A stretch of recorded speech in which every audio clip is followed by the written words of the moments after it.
miss our bouncy jam, but that's okay. I feel like it's kind of growing on me though a little bit at this time. I was like, oh, am I feeling this a little I'm bit? just gonna have Matt. You're gonna have to write us new music. That's it.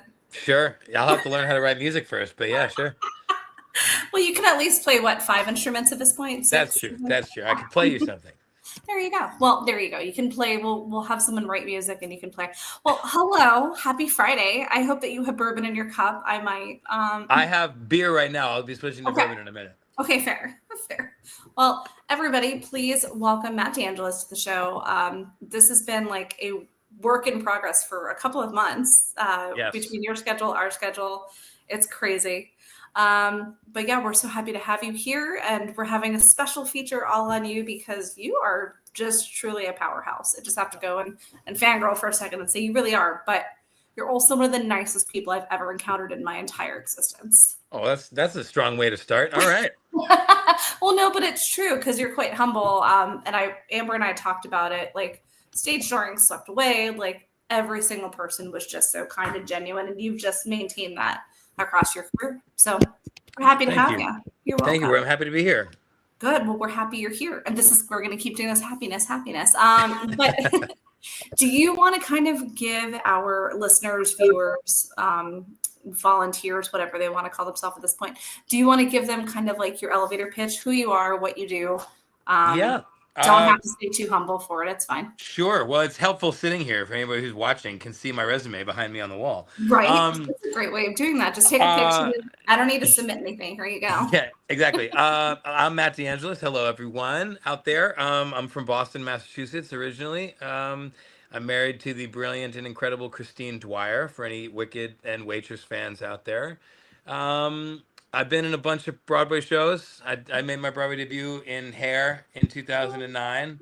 And then I went to the West End with Hair. I did the national tour of Hair.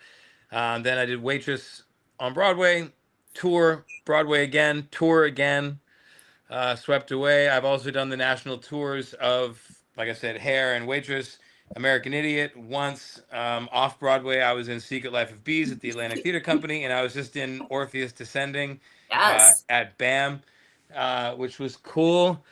I say just, it was like a year and a half ago. Life is crazy. But yes.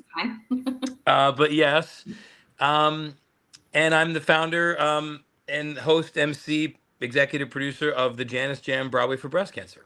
That's incredible. Yeah, you have an extensive resume. But the thing that most people might not really know, because it's not a Broadway show, but the man behind Janice Jam, and you did that in honor of your late mother, right? Yes. We lost my mom to metastatic breast cancer, I guess it was past stage 4, but metastatic breast cancer in June of 2022. And, we didn't really have much of a celebration for her, sort of family-wise. We kind of had like a stuffy ceremony at our church, and they pronounced her name wrong. And I was like, this wasn't the, we'll get it. We can have a whole other podcast on how church sucks, but whatever. But that's not the memory you want to take away from. Yeah. And so I wanted to channel, I don't even know if the first year I like really fully grasped what it means to be in the cancer space. Okay. Like as a philanthropist or a fundraiser or whatever.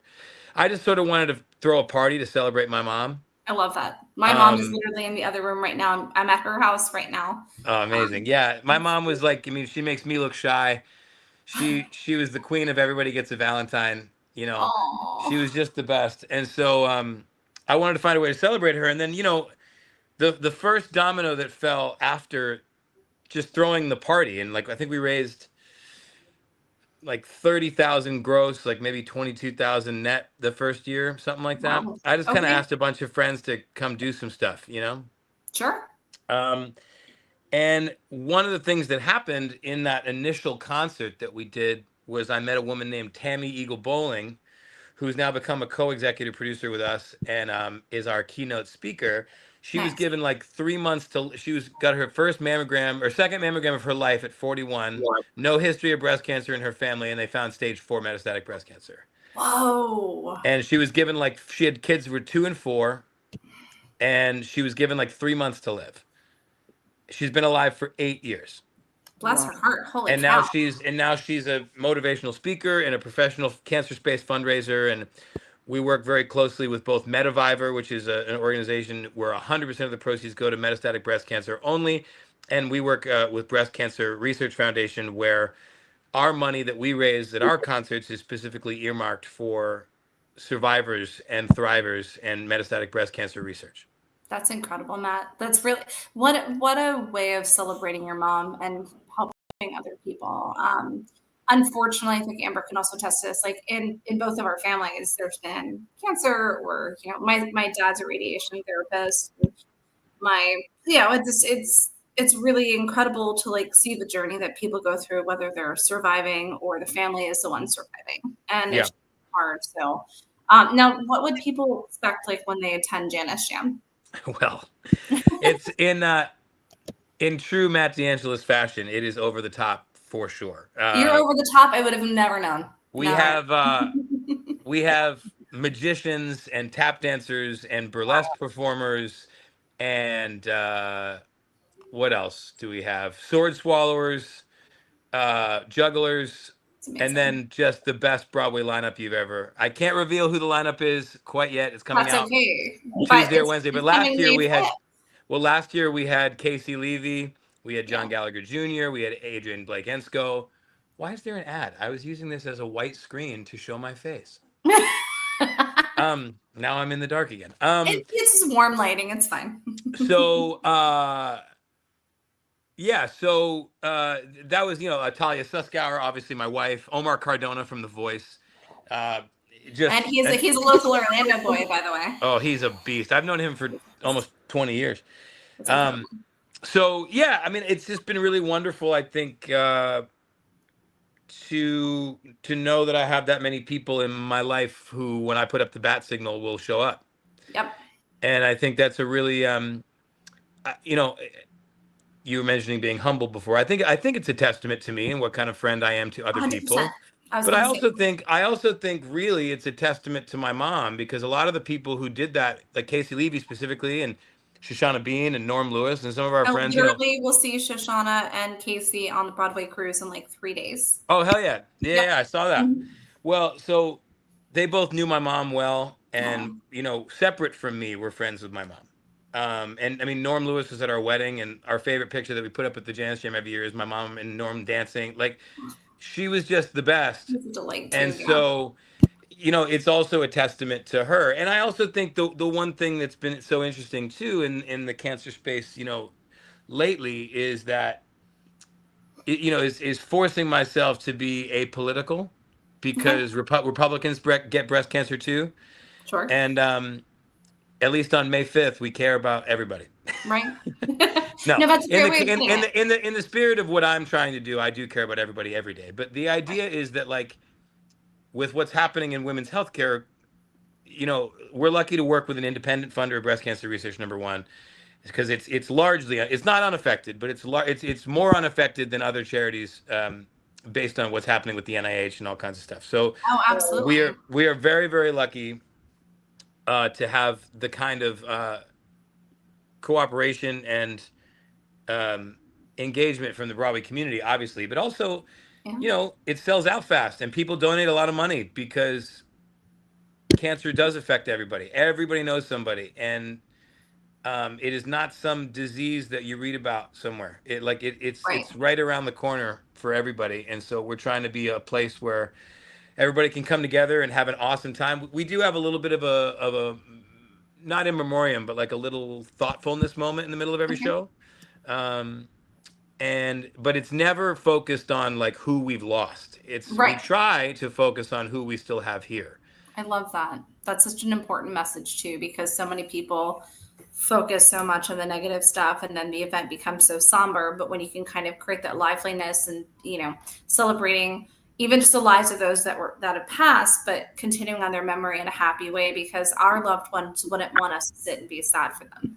No, and I know if my mom was around, I think she'd be honored that people were helping others in her name. So I think she'd be honored that you were helping other people. I think so. You're good. You're a good boy. To be honest, what a cool party it was. Like from what you were describing about your mom, she sounds like a blast. Yeah. Oh yeah. I think she would love just the whole concept of. Oh, you know that lady is there and partying along with everybody. And the outfits alone, she would have loved the carpet looks for sure. Oh my God. Well, we cannot wait to see and talk more about it. The event this year, you said, was May 5th, but May 5th. Can't say with who and can't say when. Nope, that's okay. Totally fine. But we will definitely be posting up information the minute that we have access to it. Matt's going to send it over. That way you guys can see it, attend, celebrate life, go look at some sword swallowers and burlesque dancers. It'd be cool. I've seen sword swallowing burlesque dancers before. That's was it Jen Minsky? No. That's who we get. She's awesome. That's amazing. Amazing. I've seen all sorts of weird stuff. But I love it. It's so much fun. I've become very close, and we as an organization have become very close with Stage Time. PJ Azima's organization that's down at the Slipper Room. So we have access to the best nightlife performers in those cities. It's great. Yeah. Well, and it's in its infancy. It's only been a couple of years to even doing this, right? Yeah, that's the thing. I mean, once you see the venue that we have for this year, we're pretty proud of what we've made in 2.5 years. Like most organizations don't get to this venue this fast, and we're very, very happy. That's incredible. It's a testament to you and to your support system. So thank you, everybody, for supporting Matt and Janice Jam. We'll see. Look, we got the hard stuff out of the way. That's like the heartfelt stuff. All right, everyone can go now. But let's dig into you. Sharing to our plethora of groups. What'd you say? Oh, Amber's still sharing. Yes, Amber will have the thumb look because she's sharing to, I think we're at 100 different fan communities. Cool. Oh, you're back in the light. There you go. Hey, it came back on. Including the ever-growing Swept Away fan group. Holy cow. It's been awesome. I mean, so we actually we have ours, and then somebody also created like the pre-Broadway show group. So that's been fun to kind of watch. But everybody's so nice and kind, and those Avett Sailors are nuts. Yeah, they're the best. It really is like, I've been very lucky. The Hair fans were great. Yeah. The American Idiot fans were great. Once didn't have like super fans as much, at least not on the tour. That surprises me. I mean, I think they did on Broadway, but they were supportive, but like it wasn't a traveling group of people, Sure. And the Waitress fans were phenomenal. I mean, they were so great, and so many of them still follow along and come to everything. But these Swept Away fans, in the short time that we had with them, was really phenomenal. It was incredible, and they're still so engaged, and they're just the best. Yeah, I mean, I will be there on the 28th of April. It's gonna be sick. Spoiler announcement came out. We were all chomping at the bit. I was sitting there waiting for morning, so then we got in the idea like the announcement was coming at 9, and then like the whole thing like spun into this like, and then it didn't come like right away. We were like, "What's happening?" Everyone was freaking out. Yeah, we're pretty geeked about it. Yeah, especially because the first one sold out. You guys had to open up a second one. I wish I would have known that there would have been the later one. I'm like, I would have gotten to the later one. I know. It's going to be fun. Oh my God. It's going to be nuts. Are you guys prepared for it? Or are you prepared for it? No, we're not prepared at all. Well, that's the thing that's going to be so wild about it is like, I'm sort of helping in all my free time, which I don't have. You have so much free time. What are you talking about? I'm sort of helping Stark Sands, who's mostly producing the event, like just wrangle the guys, right? Just like, just keep Stark gives me the information. I make sure everybody has the information. I'm not doing much. Stark's doing all the heavy lifting. But he was saying like basically what it's going to be for us. He's like, listen to the CD, everybody, because we're going to get in the room at like noon, and we're going to run through every song like twice, and then we're going to do the show. And that's it. Just. It's like listening to the cast recording live. That's pretty much it. Yeah, but I will say that, and please don't take this the wrong way, and I'm sure you guys have heard this, I think a lot of the fans really gravitated once they realized it's a lot of very attractive men that are also very talented. Yeah. I know you guys know you're banking on that too, but it's fascinating too, because the lead up and the storyline and how many years it took to get to the Longacre, and then just this craziness. And it was like in and out, but still Tony talks about that show. Yeah. I mean, I have my thoughts about that that I don't want to say on that's a podcast, okay. but nope. That's okay. We'll reserve that for a bourbon drink. We're good. Yeah. Here's what I hope for as far as recognition is concerned. Yeah. I have my estimations on that too, which I will also keep to myself. But I do hope after the 5 or so years and multiple other jobs that would have paid him a lot more money, and with how goddamn good he was, John Gallagher Jr. deserves a nomination. 100%. Awards are arbitrary, and it doesn't really matter, except it does. And he deserves it. And he worked his ass off, and he gave up, like I said, a lot of stuff to stick with us and to make the thing go. And I just hope that the nominators, if any of them are listening, yes, everyone should listen. Yeah, I hope the nominators give him his due. I mean, I recognize that when a show closes as quickly as ours did, that a lot of the nominations that we thought for some people or for some things maybe won't come through, but John deserves his. I agree. I mean, I think first off, I think every single category could be nabbed very quickly by the show. And Johnny's dad is actually in our group and like very adamant about everything all the time, which is really so sweet. But yeah, I mean, it's also fun because you guys all did American Idiot. Yeah, we had a lot of idiots, and even the creative team too.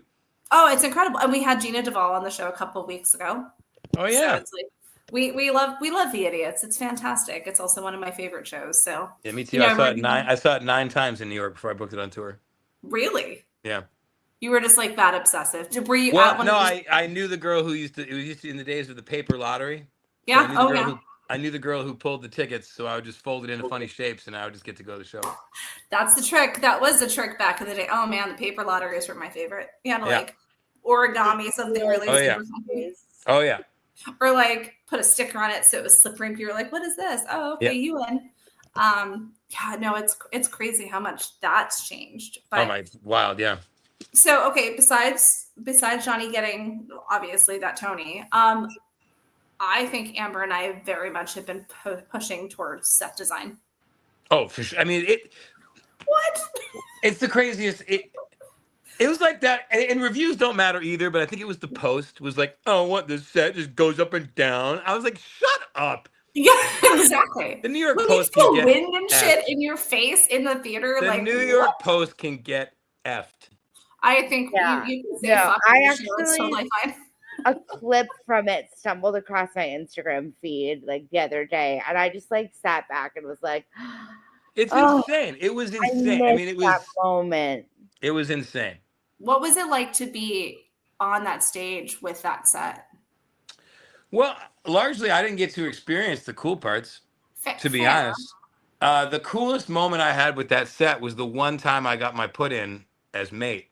Yeah. So I got to do it all in costume, crawling under the thing, hopping up into the boat, devil pulls the string, or Satan pulls the strings, going around in the thing. Yeah, like it was pretty wild. And like I called Johnny, or I texted him, I think. Maybe I voice memoed him from his dressing room after. And I was like, dude, how do you do that? I was like, I did that one time and I feel like I have to go to the fucking hospital. I was like, I don't know how. I was like, it was the most, like, as an actor, that was the most overwhelming. And I've never really been that kind of actor who like gets lost in a thing. Like I'm not really that kind of guy. I'm more of a meat and potatoes kind of actor. But I was so overwhelmed. It was just one of the most incredible experiences of my whole life. It was wild. Yeah, I mean, it's like choreo that not a lot of people are going to see the choreo of, and making sure you can get safely to one place to the other. Well, yeah, and it's also what it was too is like there was so much pressure too. Like it was also very emotional because I was nervous. It's it's the biggest. I know I've played some cool parts and I know I'm a good actor, but like it was the hardest lift acting wise that I've ever done by a million miles. Oh, sure. Well, so, it paid off though. Well, sure, but it was just I mean, overwhelming is the only word I can think to use. It was insane. Yeah, it was a beautiful moment. And, talking to Josh Breckenridge after the show, because I had the pleasure of speaking with him a lot during Heart of Rock and Roll, just seeing the physicality of like the guys in the back and watching him, like it's nuts. That thing with his foot, it's just like yes, it's sick. It's so insane. sick. So I think I'm gonna petition for all the original choreo to go to the Bowery. That's sure. It. Yeah, Tell Stark it has to be only original choreo, just around the tiniest little venue. Done. Okay, we're all over it. Okay, cool. Yeah, he brought me on. He was doing an Instagram live, and like I was just rambling, and he was like, "Oh yeah, come on," and he like brought me into the live, and I'm like, "Oh blah, blah, blah, blah." And then it was over, and I'm like, "All right, cool, dude." But he too, like one of the most genuinely nice he's so nice. Stark is so nice. But that whole group of people, I mean, honestly, like it's the best. It was my favorite job I've ever had. I was going to say the brotherhood that you guys all really made was so evident. Like not just the brotherhood themes within the show, but you could really tell how it was carried over into the cast. Oh yeah, it's a really special group of guys. Like we love each other very much. But that also comes from like your upbringing through the industry as well. You know, between American Idiot and Once and Waitress and Hair, like I think the maturity level. You guys all come from so many different things and then pull that like thread together. Yeah, it was wild. The youngest person in the show was 31 years old. That's crazy. Which like no knock on the people who come out of college and get a Broadway show, but like it was pretty cool to have a bunch of even the ones who had never been on Broadway before weren't amateurs. No, there was a different level of maturity, and they were just like I know how to do this job, and then we all just went to work and did the job. Like it was really wild. It's not showing up and expecting to be a celebrity. I heard somebody say something at the stage door at Outsiders a couple of weeks ago, and it was really fascinating. But it's something that we always talk about here is if Broadway is your like ultimate end all be all goal, you're in the wrong industry. Yeah, you mean for fame and like notoriety? For fame, notoriety, for a big paycheck. Yeah, I mean there's so many other things. You've been on tour. You just did the Once reunion, which we'd love to talk about. Yeah. There's so many things, and it's just really incredible that some people are like, oh, Broadway, that's the only place I want to be. And you're like, cool, but like, look at every other option too, because tours are huge. My dear friend, Justin Sargent, he's doing, I'm sure you know Justin. He's doing Hamilton. Right? Yeah, that's another Orlando boy. We had him on a couple months ago. I met Justin when I was dating Rachel Potter. Okay. Years and years and years. It would have been 2007, probably. Okay. Was that before or after Spider-Man? After what? Was it before or after Spider-Man? Turn Off the Dark. Before, way before. I literally met him when he was living in Orlando in line. They had a local Orlando audition for Wonderland with Frank Wildhorn. Oh, yeah. And I went with Rachel and Justin was in line. And that's where I met the Cardonas for the first time. Okay. That's funny. Oh, that's really funny. Yeah, I mean, I love it. But you can tell that like that's like the bloodline that you come from is like everyone just really cool and everybody has like a good familial feeling to it. Yeah. Yeah. Well, so what would you say as far as you just did the reunion for Once? I want to hear about that because in that show, 5 instruments, is that right? Count. Guitar, mandolin, banjo, ukulele, percussion, drums. Well, percussion is drums, isn't it? Well, yeah, but the drum kit and then you did a thumbs up and it made a thumbs up in your screen. We've never seen that before. Sorry. Amazing. Hey. Oh, hey. So it was that show was really wild. I had to learn how to play the banjo and the mandolin for that. I played drums. Of all the instruments that I play, the only one I've ever taken lessons. I guess I took piano lessons as a little kid, but like I took drum lessons up until junior year of high school. So like I can play the drums a little. I mean, I'm no Gerard Canonico or anything as far as actor drummers out there, or like Seth Ellister or those guys, but I can play. But I mean, how many people can say they had to play 5 to 6 instruments for a show? Yeah. So that was cool. I really had to take my guitar playing to another level, which I wish I had stayed practicing since I did that show. I really haven't. I have not gotten any better at the guitar since I left Once till now. At least you're honest. But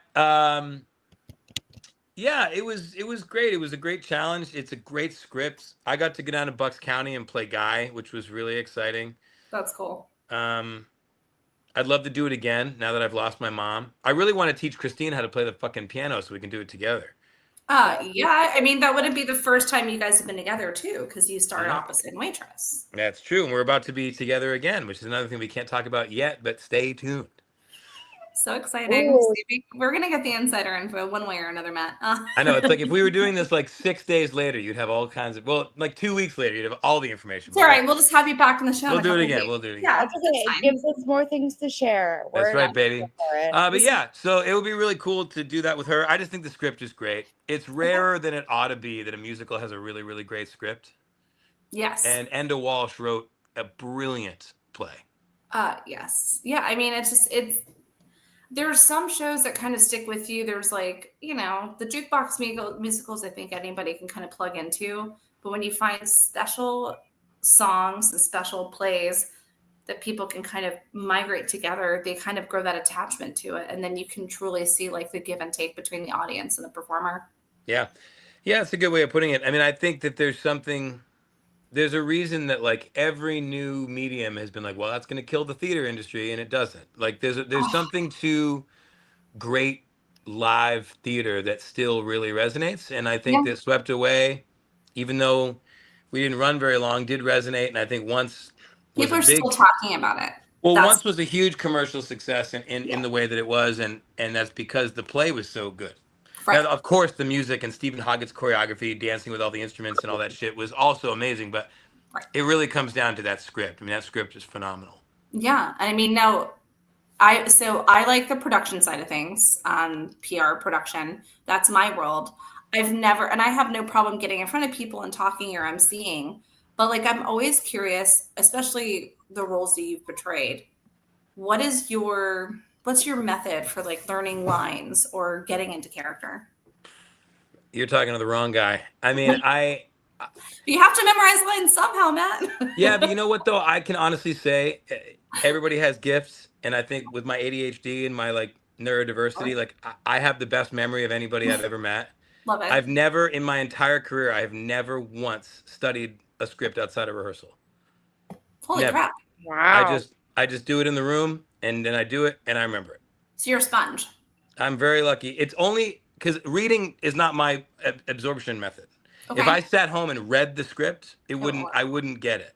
I'm an auditory person, but so if I hear it, and that includes when I speak it, so it's just in there.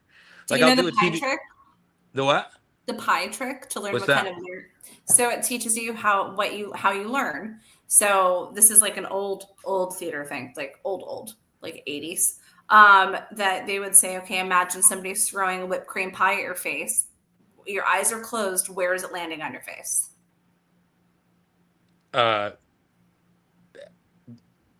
My forehead. I don't know. I don't understand.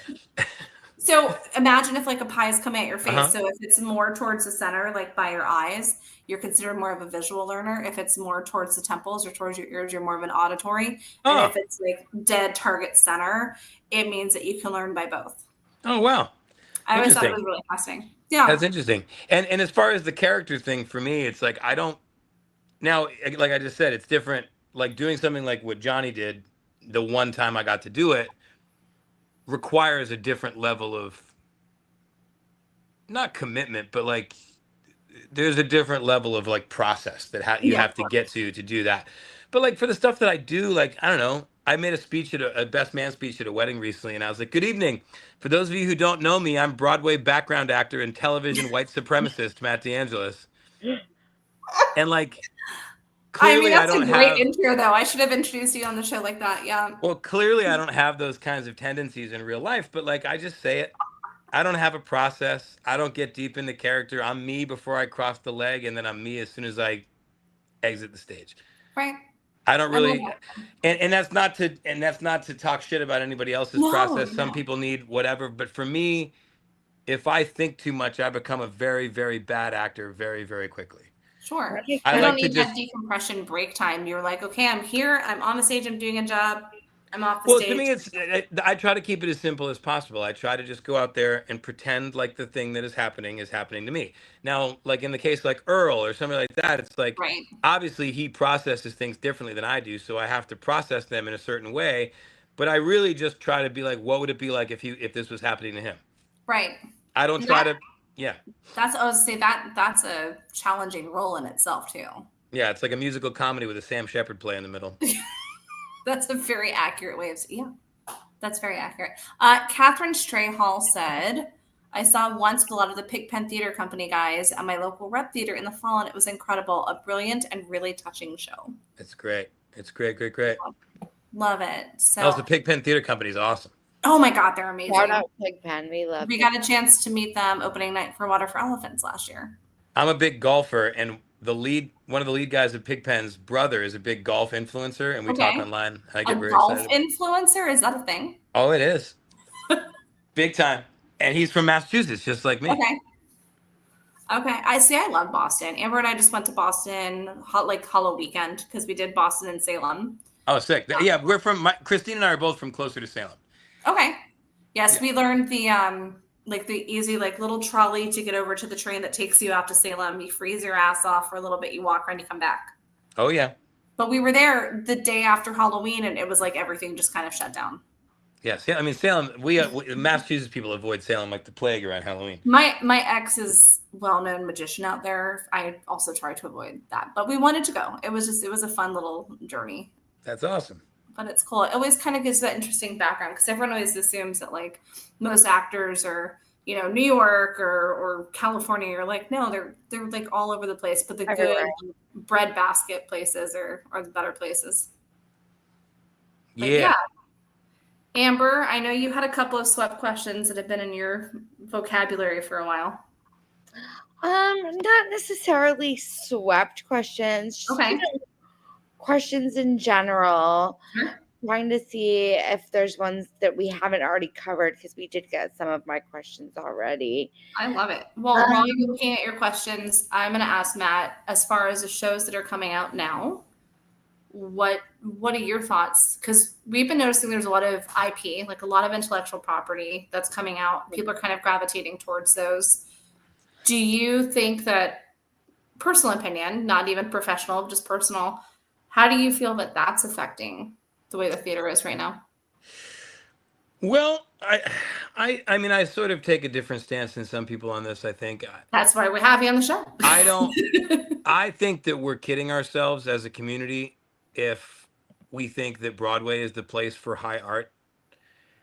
And I also think that us as artists, especially the ones who work on Broadway, are kidding ourselves if we are not absolute contributing factors to ruthless capitalism.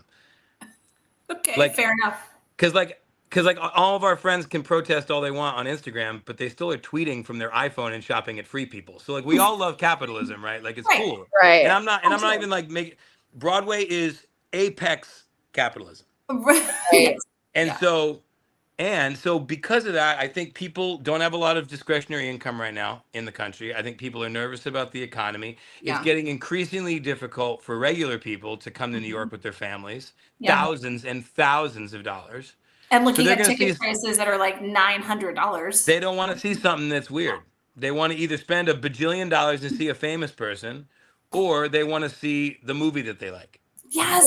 Okay. And I don't think that that's an always problem. I think that that's I think that everything goes like this, right? I think right now we're kind of like back, even politically, like this, like America first, isolationist, high tariff, everything that's happening, like fear of outsiders. Yeah. We're kind of back to like the Ziegfeld Follies days of Broadway. Yeah. Right. Of like the spectacle, but also there's nothing wrong with that on its own, because people forget that like after 9/11, like Mamma Mia saved Broadway. Yeah. Right. Like nobody wanted to go. Nobody wanted to go see Blood Brothers. Not that that's not a brilliant show. It just wasn't the way people wanted to feel right then. Right. They wanted to feel. So I think right now people, no matter who they voted for, and maybe for different reasons, I think nostalgia is in. Yeah. This like Make America Great Again stuff is nostalgic for the people who voted that way. Right. They want to go back to a time when things were better than now.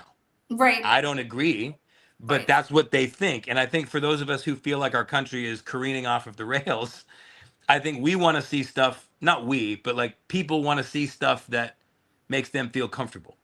Right. I can see which isn't the point of art. No. I guess. But also, I think that we've had enough inundation with things that make us deeply uncomfortable that maybe people need 2 hours to take a fucking break. Yeah. Yeah. It's like a brain break for sure. And I'm not even making a qualitative statement as to whether or not that's a good way to interact with art or not. Well, see, I like the weird shit. I've been looking forward to Lost Boys coming out because it's both weird, but it's also talking about Casey leaving. It's weird, but it's also nostalgic. Yeah, and but I think that when Broadway stumbles upon high art, it's special.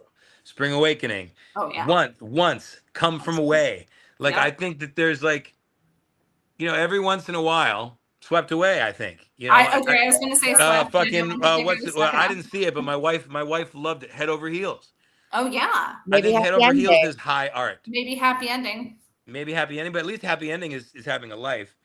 It is having a life, but more of that short-term run. I mean, honestly, like Water for Elephants was a really well-done show, but it just wasn't what people wanted. And it was an IP, and it was stunt casting. It just, nothing made sense. Well, but even still, I mean, a year on Broadway is a good run.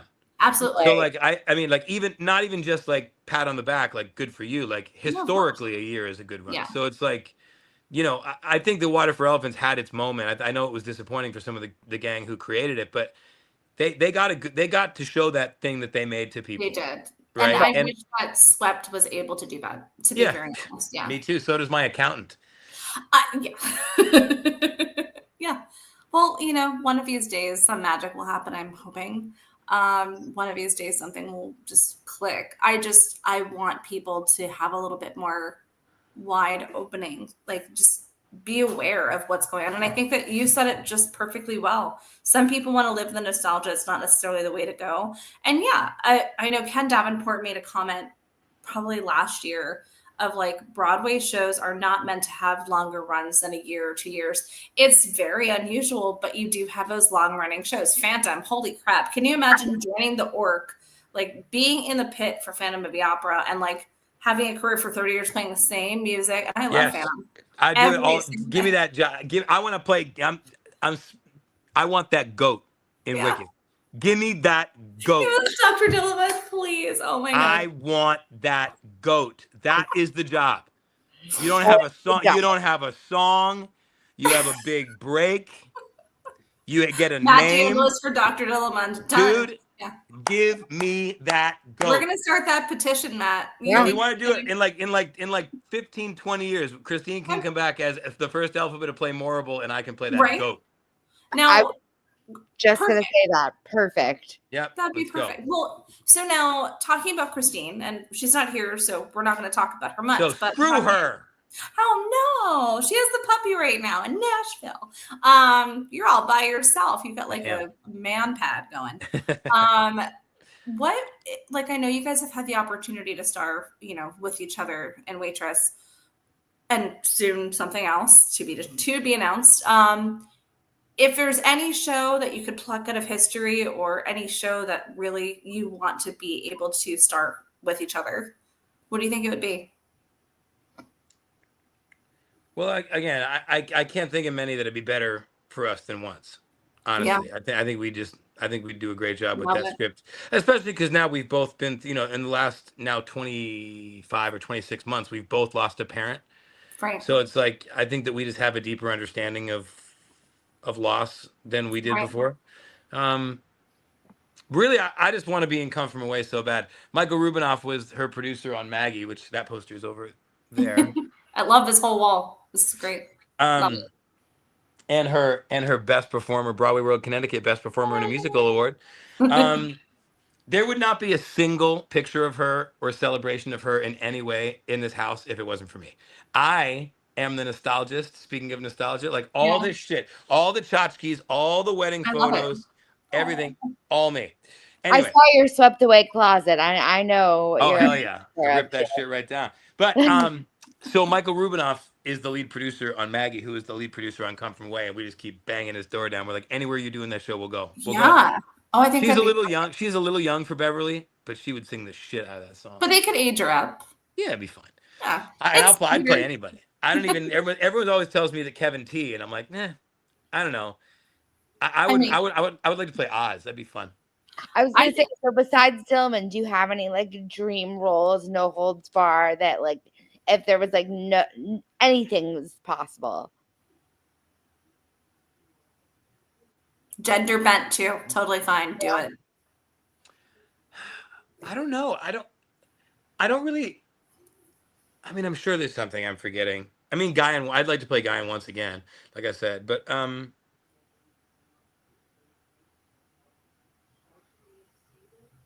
I'd love to play. I've always wanted to play Jerry in the Full Monty. Okay. Oh, fun. What a choice. All right. I mean, it's Terrence McNally. It's funny. The music's amazing. That was a show I think didn't get its fair opportunity either. I was too young to really know what it had its life on Broadway, but I've seen it regionally a bunch of times. It's great. Yeah. Now, do you like when you go support regionally, do you feel that you're supporting the community enough doing that way? Or do you feel, I know that you guys also want to start doing a little bit of the educational stuff that you also focus on for auditions. I'd love to be able to touch on that a little bit too. Yeah. I mean, Christine and I always try to make a point whenever we're traveling at all to see stuff. You know, I wouldn't say we see a lot of regional theater because it's like they have subscriber bases and stuff. We try to see youth theater. We try to, like you said, you know, we're educators. And so we try to be around and support young people as much as we can. Right. Yeah, I mean, we've done a lot of teaching over the last, you know, really since, well, I mean, since a little bit before the pandemic, but the pandemic is where it really kind of became a primary part of our income. But yeah, I mean, I think that like, no matter what the state of the economy and what the state of Broadway is at any given moment, I think that learning the skills that you learn doing this are good for your life. Like public speaking and practice and discipline and creativity. You speak very well. Just, you know, in case you were ever wondering, you do speak so enlightening, which is very nice. Because some people just, you're pulling words, but you have such a way of presenting and it's genuine, which is so beautiful. Thank you. You're welcome. Yeah, I think that there's a really valuable like bag of life skills that come from practicing this thing.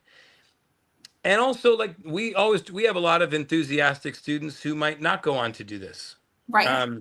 And there's tons of industries that are arts adjacent. You could be a company manager or a stage manager or an arts administrator or a teacher, or there's so many other avenues that are like, or a producer, or there's like, you know what I mean? There's so many other.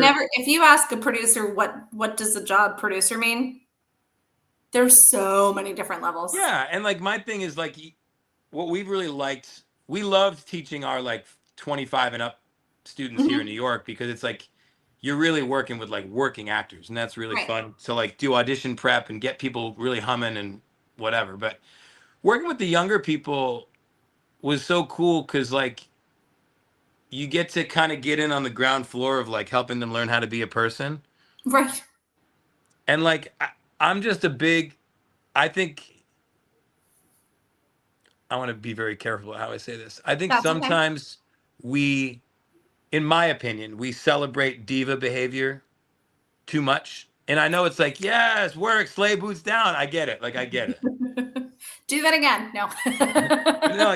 No, I get it. Cause it's like, I'm all about someone who's going to fucking get up there and rip something to pieces and not take any shit from anybody. And like, I get it.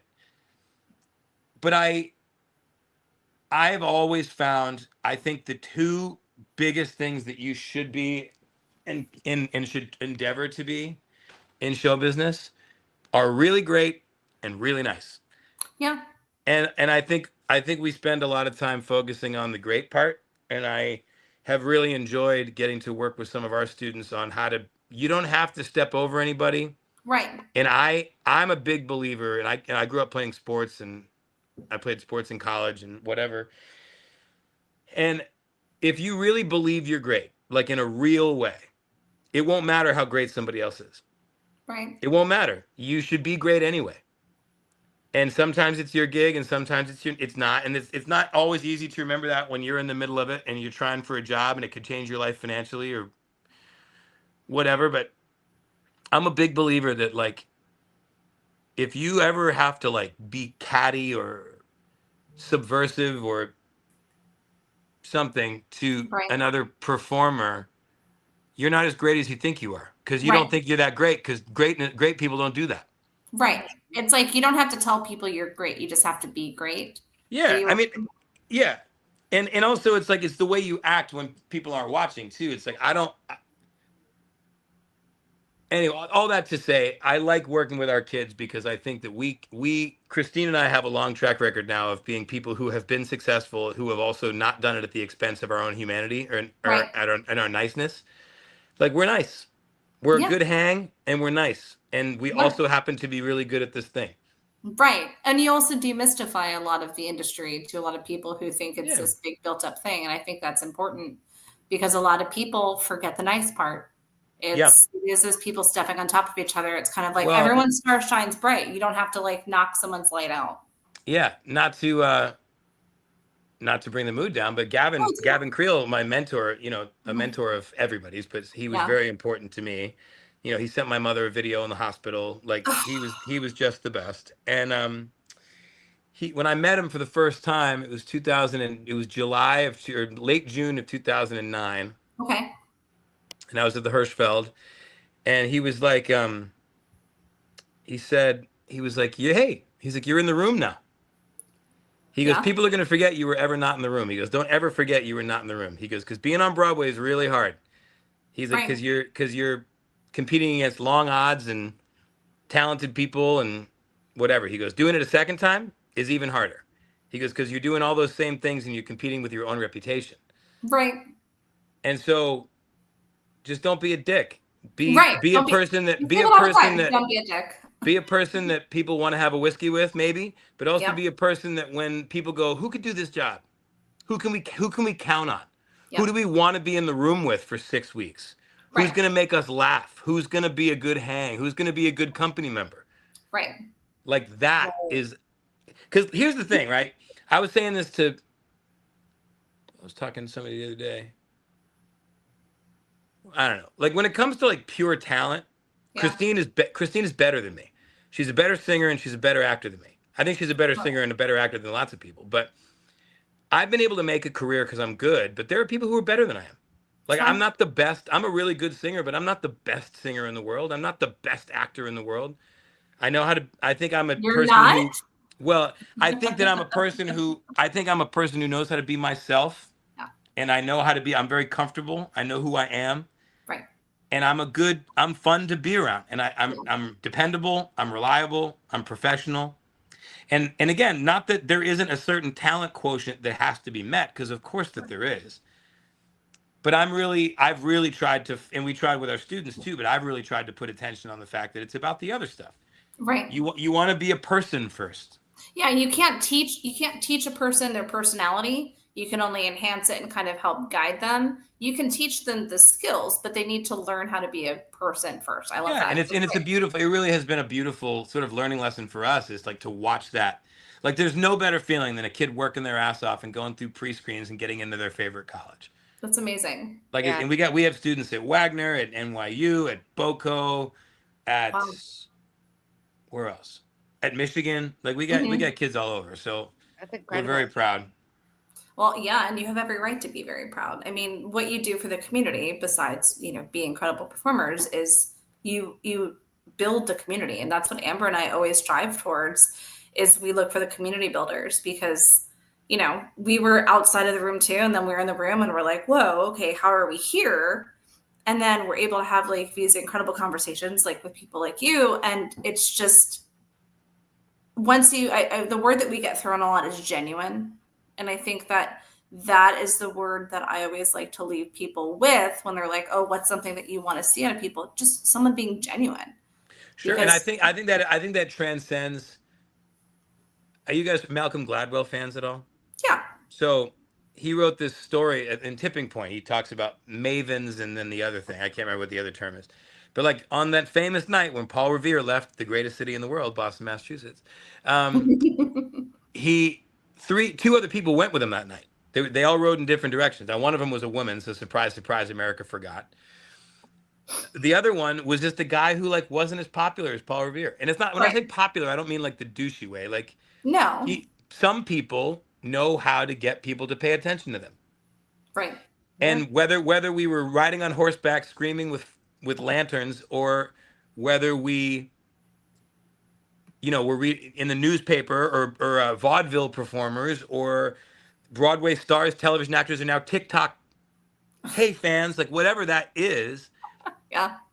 The genuineness, right, leaps off of whatever medium you are reading. Yeah. Some people do like the dances or whatever, but a lot of people do that. Not everybody goes viral. Right. And it's not just luck. It's not like there's something about those people that not only the algorithm pays attention to, but the other people in the community pay attention to. Yeah. Yeah.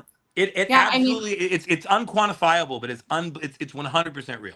Yeah. It's crazy because like I hate the word influencer. Like Amber and I we don't consider ourselves theater influencers. Like we're community builders, and we want to be able to help support shows and help support performers and help support Janice Jam. Like, oh my God, I cannot wait to hear more about that, by the way. But really, like, we want to build a community with like-minded people that are also doing that. We're not like, hey, look at us, we're going to this thing. We're like, hey, look at this show and look at this actor or look at this. To me, that's PJ Asimo and I were just talking about this the other day, because stage time is largely him as a mouthpiece, and then these amazing performers. And Janice Jam, for lack of a better whatever, it was my mom, so it's always going to be me up front, right? Sure. But great leaders and great hosts, especially, it's never look at me. Right. It's look at who I brought. Right. Sure. It's like, hi everybody, it's me again. Good to see everybody. Great. Look at this. Check. Exactly. Yeah. That's exactly. And I think it's like, because there's no such thing as true altruism, right? Like, there's no such thing as a selfless act. Like, it makes me feel good to celebrate others. Right. And it's a good career move for me to be running a giant concert every year. That's not why I do it. Right. I'm doing it for the right reasons, and I just want to see you sword swallowing now. I don't know. It's a thing that's. Well, I have to practice. But no, like, you know what I mean? It's like, and there are people out there who do things for the wrong reasons, and I think you can smell that on people. I really 100%. Do. And that doesn't mean that some of those people don't get famous, because there's a lot of hungry people out there that get famous, even though they're jerks. But like, yes, yeah. I always endeavor to at least have the right. And I'm not a God guy, but I'm a big West Wing guy. They quote this on West Wing. He says, Lord, I know I don't always please you, but I think the fact that I wish to please you pleases you. Right. And my thing is, like, I believe that if you're going out there doing your best to serve others and to be kind and to work hard and, like you said, celebrate other people, because everybody you meet knows something you don't know. Right. Yeah. Anybody who doesn't know me well would think I don't care about that because I talk so fucking much. But like, talking is the way I love people. Yep. Right. And so, like, I get so geeked to learn new things and to have new conversations with people in nightlife or cabaret or Broadway. Or I went to the research symposium for Breast Cancer Research Foundation, which is the charity we work with for the Janice Jam. I got me and all these scientists, because we raised so much money for them that they have invited us as like contributors. Wow. It was the first time probably in my life I was the dumbest person in a room. It was wild. It was wild. I was like, I'm a pretty smart guy and I can hang, but this is insane. Yeah. And even being in that room was so exciting, because I got to learn new stuff. I learned new statistics for when I talk to potential donors for the Janice Jam. I have new ammunition for when I'm making my speeches and my direct appeals for more money at the Janice Jam. And so it's like, everything is a learning experience, and like, everybody has something to teach you. Dude, when I tell you, like, that's been my MO, and Amber kind of attests to it too, is like, everyone's like, oh, there's that meaning of life. Like, what's the meaning of life? And to me, I'm like, I want to just learn. I collect stories and people, and I just want to keep learning. Yep. And Amber's like that too. Like, we're both under the weather. My concussion, she's healing from an ear infection. And we're both like, no, but we're going to do this. And we want to do this. And we research everything. And it's just nonstop. It's just a lot of info gathering to be able to just help better the community. Yeah. It's an important, and not everybody has that intention, and it's very necessary. Right. We're not doing it to like blow up. Whether it's ultimately effective or not. Like, one of the publicists that we work with for the Janice Jam is always like, I don't care what publication or what podcast, if one person comes to the event that wasn't coming before, if one person learns something about breast cancer or about whatever, then like, that's what this is for. Right. Absolutely. Now I'm going to ask you my favorite question because we're winding down, and Amber knew it was coming. Is there ever a question that you've always wanted to be asked, but nobody has ever asked you? And what's the answer? That reminded me of a really funny story from when I was going to college. Oh, go on. There was a famous story from my high school, because Okay. being in Massachusetts, Harvard is right there. Yeah. And there was this kid that wanted to go to Harvard, and that was his like dream. And the Harvard entrance essay exam thing, the question was ask yourself a question and answer it. Oh, okay. So he just wrote, "Do you play the trombone?" No. And sent it in. And he got in. Early acceptance. Genius. Genius. You know? It Genius. shows guts. It shows guts. Yeah. That's a great question. Didn't mean to throw you off there. No, not at all. I think, like, I don't know if I can really answer that, but I will say, like, the thing, if I died tomorrow, I don't want my Broadway credits or my television credits to be the first thing that people mention. No. There's a great, one of the Irish tunes that we did at the Once reunion, and we've done it at the Saloon Sessions, is a song called "The Night Pat Murphy Died." I love that song so It's much. like my favorite song I've ever performed. It's so fun to sing. Mm-hmm. And like, when I die, first of all, I want my funeral to be like that. And second of all, in my life, I've raised over $500,000 for charity. And like, I am very proud of that. And I think that, like, it's okay. Like you said about the humble stuff in the very beginning of our chat today, is like, it's okay to feel good when you do good. Yeah. Absolutely. And I've worked so hard at it, and I've brought in so many talented people to help, and I've called in so many favors, and I've had so many late nights and so much stress and so many meetings and Zooms and fundraising calls and trips to the bank with cash for the $275,000 that we raised for. Amazing. $231,000 we raised for Waitress with Jeremy amazing. Morris. We were bringing suitcases full of money to the bank. We looked like we were in the cartel, like, you know. So I've just done a lot of work, and I'm just really proud of it. And I'm so grateful that I have a platform to continue that. I wish I didn't have to lose my mom to get this platform, but I'm so grateful that I have it. And my wife works really hard. And Brian Campione, the creative director of Playbill.com, is my co-producer, and he's incredible. And Larkin Bogan, my brother, you know, from American Idiot and Hair, is also one of my co-producers. And we do a bunch of producing on. And Tammy Eagle Bowling, who I got to meet, you know, it's an incredible group of people, and we work really, really hard. And I think we're doing a lot of good. We've already funded over 1,700 hours of research. 1,700 hours? Yeah. That's nuts, Matt. That's nuts. But like, it's still growing. Like, if this is the infancy of Janice Jam, like, I cannot wait to like. Oh no, my goal is in the next 5 years, I'm gonna be raising $1 million a year. Oh, I'm sure you're gonna be way over that. We're projecting to do like 111,000 this year, which is insane. Okay. Well, we're gonna make. And then this I can tell you, this is because there's no real facts. This is just if we hit the numbers that we think we're gonna hit in this year's Janice Jam, we will be planning a Janice Jam London in 2025. That's amazing. That's awesome, dude. So that's the I don't know any more information than that. But if we hit our numbers, I think we're going to the UK. So I recently saw PJ, as we were just talking about, posted something about being at the Book of Mormon, and that being like his downtime because he's so busy doing everything else. Do you feel like when you're performing in a show, that's like your downtime? You know, it's funny. So multifaceted, doing all these other things. Right. Yes, but yes, and the busiest I've ever been is right now. Yeah. Like the busiest I've ever been is right now. And thank you for giving us your time while you've been super slammed. And thank you, of course. But I haven't been this busy in a show before.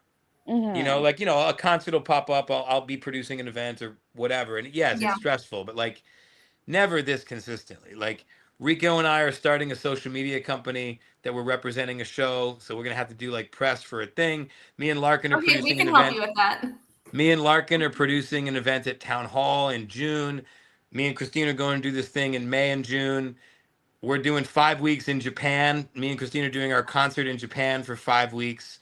We just are about to sign. We've agreed to terms with Ritz-Carlton Yachts. So we'll be going to Iceland, Scotland, Amsterdam, Italy, doing our concert on Ritz-Carlton Yachts. And if you want Disney Cruise Lines, I got an in for you there too. Well, Victor Farinas from Orlando helped design the Wish. He's a dear friend of ours. Love it. So we're doing that, and I'm trying to do these couch concerts, and I'm running the Janice Jam and the saloon sessions. We're taking a hiatus on the saloon sessions because April 28th is the reunion. Yeah. Right. Then May is the Janice Jam. Right.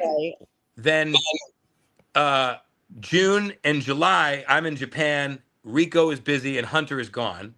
Jeez. And we can't do it without those guys. Right. Then August, we're all going to regroup and we're going to have rehearsals. And our goal is to, like, as opposed to having to come up with 20 songs every month, that's a lot to ask of people who aren't being paid. Right.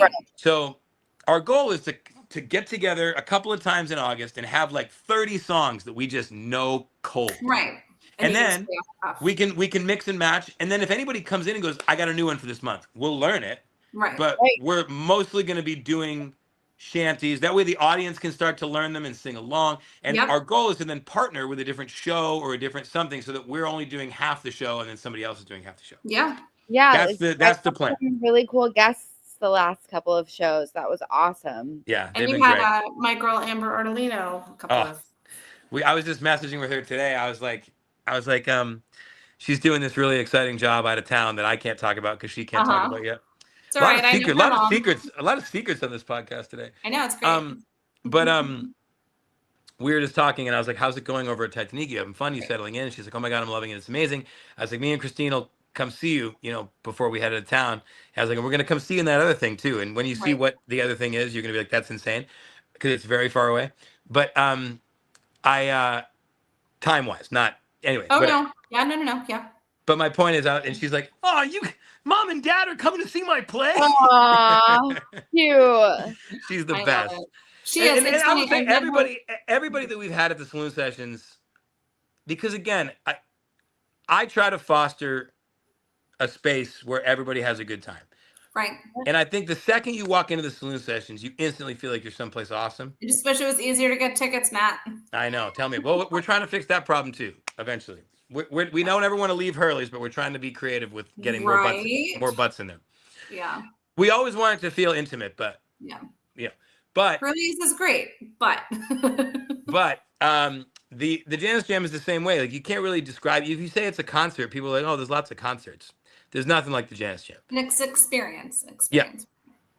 And you're going to give us the information as soon as it's available. We're going to tell I'm hoping it'll be by end of day Wednesday. Everything will be public. That'll be when I'm in Cozumel, Mexico, hanging out. I will share it all. Amber will be sharing all of it. Hey, I have the Wi-Fi package. It's fine. That's great. And hopefully next year you should be on the Broadway cruise. Hey, now we're pretty experienced now on the high seas, so we'll go ahead. Right. Well, we really appreciate all of your time, Matt. We're gonna definitely. This is not the last time you're gonna be joining us by demand. This is great. And I can't wait. I'll see you on the 28th, if anything. Absolutely. Send us over the information. Thank you for giving us your time when you've been super busy. And you just got back from Nashville, so hopefully Christine's doing good. I know. And I leave again on Tuesday to go back down because she opens on Friday. Right.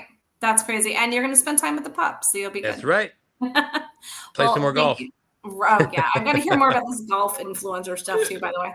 But yeah, we'll see you on the 28th. And anything else coming in between that, we will be posting everywhere. Guys, please go check out Matt. Please make sure you look up the Janice Jam. We're here to help. And thank you, everybody. And we hope everybody has a great weekend. Yes. Bye, everybody. Bye, everybody.